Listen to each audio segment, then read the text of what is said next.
way forward is basically to stop the judicial reform.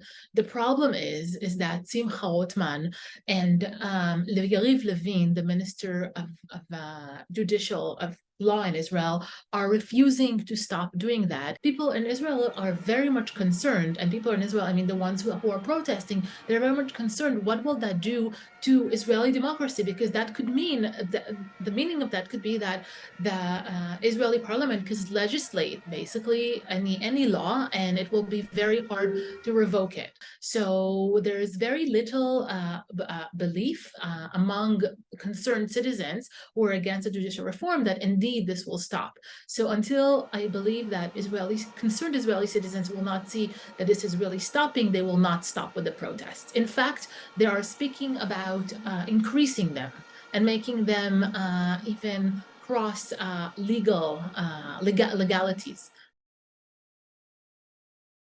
Whether Netanyahu will give in either to the protests or to his coalition members who are committed to have the judicial reform passed depends on what will the protesters do. So I think it really depends what shape the protests and will take and who will they include.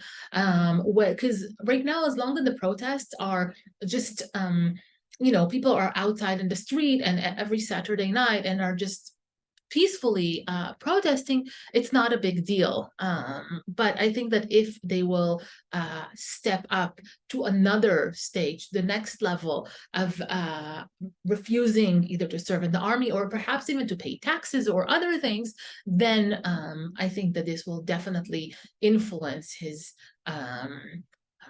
whether he will give in or not. Well, it's not really clear whether there was a trigger, because officially, the official line is that they have been planning on doing this for months now, and that they were just waiting for the right moment. So it's really hard to trace what triggered it.